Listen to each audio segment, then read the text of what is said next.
ಎಲ್ರಿಗೂ ನಮಸ್ಕಾರ. ಎಲ್ಲರೂ ಹೇಗಿದ್ದೀರಾ? ಐ ಹೋಪ್ ಚೆನ್ನಾಗಿದ್ದೀರಾ ಅಂತ ಭಾವಿಸ್ತಾ ಈ ವಿಡಿಯೋ ಮಾಡ್ತಾಯಿದ್ದೀನಿ. ಬನ್ನಿ ಕೊನೆವರೆಗೂ ನೋಡಿ, ಮಿಸ್ ಮಾಡ್ಕೋಬೇಡಿ, ಸ್ಕಿಪ್ ಮಾಡಬೇಡಿ. ಅತ್ಯುತ್ತಮವಾಗಿದ್ದ ರೆಸಿಪಿ ತಂದಿದ್ದೀನಿ. ಏನಪ್ಪ ಅಂತ ಇದ್ದೀರಾ? ಪುದೀನ ಫ್ಲೇವರ್ ಫಿಶ್ ತವಾ ಫ್ರೈ ಅತ್ಯುತ್ತಮವಾಗಿದೆ. ಅರ್ಧ ಕಟ್ಟು ಪುದೀನ ಇದ್ರಂತೂ ಅದ್ಭುತವಾದ ರುಚಿನೇ ರೆಡಿ ಆಗುತ್ತೆ. ಅಷ್ಟು ಅದ್ಭುತವಾಗಿದೆ ಈ ರುಚಿ. ತಿಳಿಸಾರು ಮತ್ತು ರಸಮ್ ಜೊತೆ ಎಲ್ಲ ಇದ್ರ ಜೊತೆನೇ ಅಂತಲ್ಲ, ಯಾವುದ್ರ ಜೊತೆನಾದರೂ ಅದ್ಭುತವಾಗಿರುತ್ತೆ. ಆ ರೈಸ್ ಜೊತೆ ಇದನ್ನು 2 ಪೀಸ್ ಹಾಕ್ಕೊಟ್ರಂತೂ ತಟ್ಟೆ ಖಾಲಿ, ಬೆರಳು ಚೀಪೋದಂತೂ ಗ್ಯಾರಂಟಿ. ಹೇಗೆ ಮಾಡಿದ್ರಿ, ಎಲ್ಲಿಂದ ಕಲ್ತ್ರಿ ಅಂತ ನಿಮ್ಮನ್ನು ಬೆಂಬಿಡದೆ ಕೇಳೋದಂತೂ ಗ್ಯಾರಂಟಿ. ಬನ್ನಿ ಹೇಗೆ ಮಾಡೋದು ನೋಡೋಣ. ಇವತ್ತು ಪುದೀನ ಗ್ರೀನ್ ಫಿಶ್ ತವಾ ಫ್ರೈ ಮಾಡೋಣ.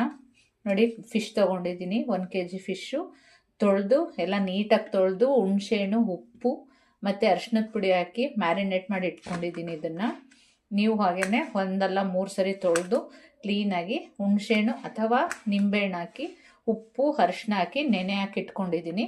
ಈಗ ಇದು ಮಸಾಲೆ ರೆಡಿ ಮಾಡ್ಕೊಳ್ಳೋಣ ಬನ್ನಿ.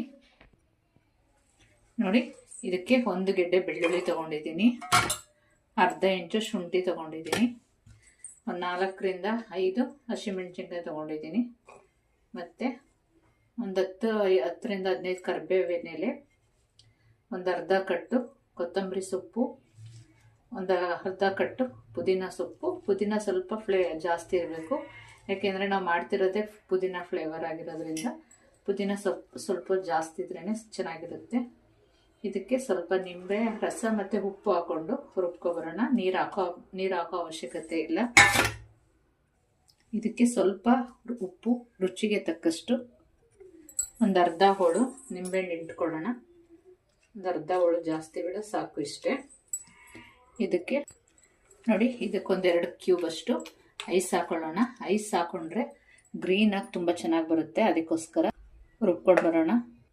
ನೋಡಿ ಎಷ್ಟು ಗ್ರೀನಾಗಿ ಬಂದಿದೆ. ಐಸ್ ಹಾಕಿ ಪೇಸ್ಟ್ ಮಾಡಿಕೊಂಡ್ರೆ ತುಂಬ ಚೆನ್ನಾಗಿ ಗ್ರೀನಾಗಿ ಬರುತ್ತೆ. ಇದೇ ಥರ ನೋಡಿ, ನೀರು ಹಾಕ್ಕೊಂಡಿಲ್ಲ, ನಿಂಬೆ ರಸ ಮತ್ತು ಐಸ್ ಕ್ಯೂಬಿಂದ ಮಾಡ್ಕೊಂಡಿದ್ದೀನಿ. ಈಗ ರೆಡಿ ಮಾಡೋಣ ಬನ್ನಿ. ಈಗ ಇದಕ್ಕೊಂದು 2 ಸ್ಪೂನ್ ಕಾರ್ನ್ ಫ್ಲೋರ್ ಹಾಕೊಳ್ಳೋಣ. 2 ಸ್ಪೂನ್ ಕಾರ್ನ್ ಫ್ಲೋರ್, ಒಂದು ಅರ್ಧ ಸ್ಪೂನು ಪೆಪ್ಪರ್ ಪೌಡರ್, ಒಂದು ಅರ್ಧ ಸ್ಪೂನ್ ಗರಂ ಮಸಾಲ, ಎಲ್ಲವನ್ನು ಮಿಕ್ಸ್ ಮಾಡ್ಕೊಳ್ಳೋಣ. Garam masala, pepper powder, corn flour, ಇದಕ್ಕೊಂದು ಚುಟ್ಟಿಗೆಯಷ್ಟು ಉಪ್ಪು ಹಾಕೊಳ್ಳೋಣ. ಇಷ್ಟೇಷ್ಟು ಸಾಕು, ಯಾಕೆಂದರೆ ಆಲ್ರೆಡಿ ನಾವು ಮಸಾಲೆಗೆ ಹಾಕಿದ್ದೀವಿ, ಅದಕ್ಕೋಸ್ಕರ ಜಾಸ್ತಿ ಬೇಡ. ಈಗ ಇದಕ್ಕೆ ರುಬ್ಬಿರೋ ಅಂಥ ಮಸಾಲ ಹಾಕೊಳ್ಳೋಣ. ನೋಡ್ಕೊಂಡು ಮಿಕ್ಸ್ ಮಾಡ್ಕೊಂಡ್ರೆ ಆಗುತ್ತೆ.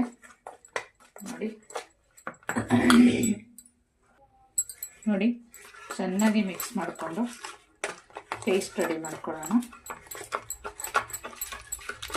ರೆಡಿಯಾಗಿದೆ. ಈಗ ಇದನ್ನು ಫಿಶ್ಗೆ ಹಚ್ಕೊಳ್ಳೋಣ. ಈಗ ಫಿಶ್ಗೆ ಚೆನ್ನಾಗಿ ಹಚ್ಕೊಳ್ಳೋಣ. ಎಲ್ಲ ಕಡೆ ನೀಟಾಗಿ ಹಚ್ಕೋಬೇಕು, ಒಳಗಡೆ ಎಲ್ಲ ಹಚ್ಕೊಳ್ಳಿ. ಈ ಥರ ಹಚ್ಕೊಂಡು 1 ಅವರ್ ಅಥವಾ 2 ಅವರ್, ಬೇಗ ಬೇಕು ಅಂದರೆ ಒಂದು ಅರ್ಧ ಗಂಟೆ 3/4 ಗಂಟೆನಾದರೂ ಮ್ಯಾರಿನೇಟ್ ಮಾಡಿಡಿ. ಉಪ್ಪು ಖಾರ ಚೆನ್ನಾಗಿ ಹಿಡಿಯುತ್ತೆ.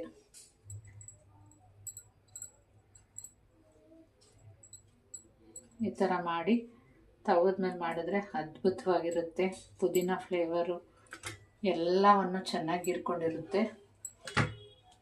ಒಂದೇ ಥರ ತಿಂದು ಬೇಜಾರಾಗಿರುತ್ತಲ್ವ, ಹೊಸ ವಿಭಿನ್ನವಾಗಿ ನೀವು ಒಮ್ಮೆ ಟ್ರೈ ಮಾಡಿ. ರುಚಿ ಹೇಗೆ ಬಂತು ಅಂತ ಕಮೆಂಟ್ ಮಾಡಿ. ಒಂದೇ ಥರ ಮಾಡೋ ಬದಲು ಹೊಸ ವೆರೈಟಿ ಮಾಡಿದ್ರೆ ಮನೇಲೂ ಇಷ್ಟ ಆಗುತ್ತೆ, ಮಕ್ಕಳಿಗೂ ಇಷ್ಟ ಆಗುತ್ತೆ. ನಾವು ಮಾಡಿಕೊಟ್ಟಿರೋ ಖುಷಿನೂ ನಮಗಿರುತ್ತೆ. ಅದಕ್ಕೋಸ್ಕರ ಒಮ್ಮೆ ಟ್ರೈ ಮಾಡಿ. ಪುದೀನ, ಕೊತ್ತಂಬರಿ, ಕರಿಬೇವಿನ ಸೊಪ್ಪು ಫ್ಲೇವರು ಎಲ್ಲ ಅದ್ಭುತವಾಗಿರುತ್ತೆ. ನೋಡಿ, ಈ ಥರ ಮ್ಯಾರಿನೇಟ್ ಮಾಡಿ ಇಟ್ಕೊಳ್ಳಿ. ನೋಡಿ, ಈ ಥರ ಎಲ್ಲ ಫಿಶ್ಗೂ ಹಚ್ಕೊಳ್ಳೋಣ. ಹಚ್ಕೊಂಡು 1 ಅವರ್ ಬಿಟ್ಟು ಆಮೇಲೆ ತವಾ ಫ್ರೈ ಮಾಡೋಣ.